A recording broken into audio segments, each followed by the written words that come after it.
Here we have some word problems that can be solved by using proportions. The first one, it says, on a blueprint, the scale indicates that 8 centimeters represent 20 feet. So this is a pretty typical kind of proportion problem where you're looking at a scale on a map or a blueprint.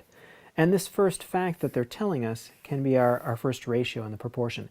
8 centimeters is to 20 feet as some other amount in centimeters is to some other amount in feet.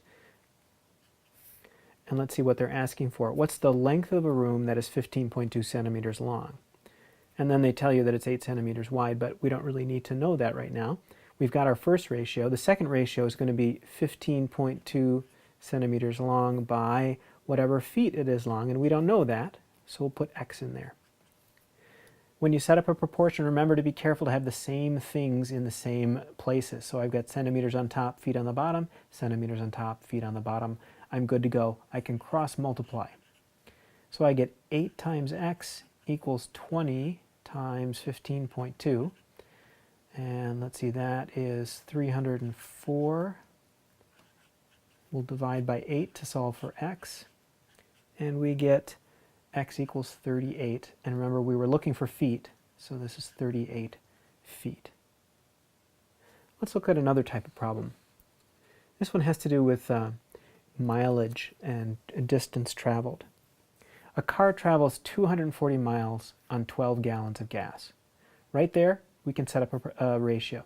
So 240 miles with 12 gallons is to, and what we're trying to find, how many gallons will it need to travel 380 miles? So I've got miles on top, gallons on the bottom.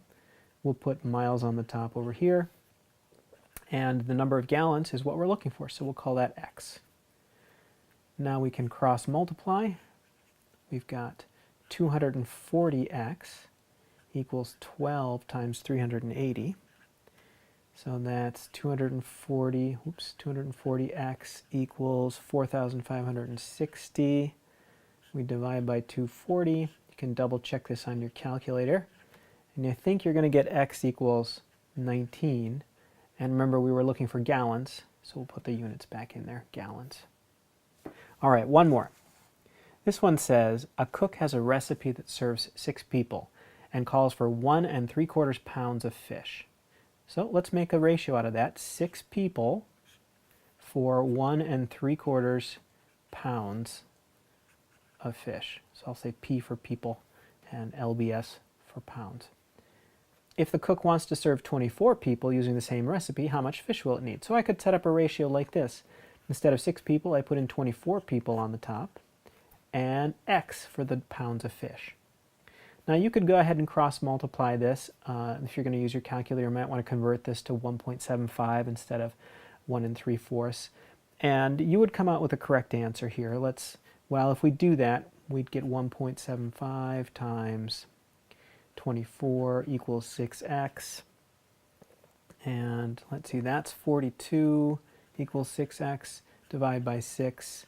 You're going to get x equals 7.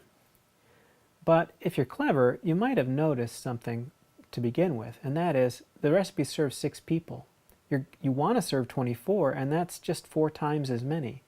So if you have 4 times as many people, you need 4 times as much fish. So all this problem really comes down to is 1 3/4 times 4. And that's an easy problem. 1 times 4 is 4, plus 3/4 times 4, well, the 4's would cancel, that's 3. Really comes down to 4 plus 3 is 7. So that's a little bit of work in solving problems with proportions.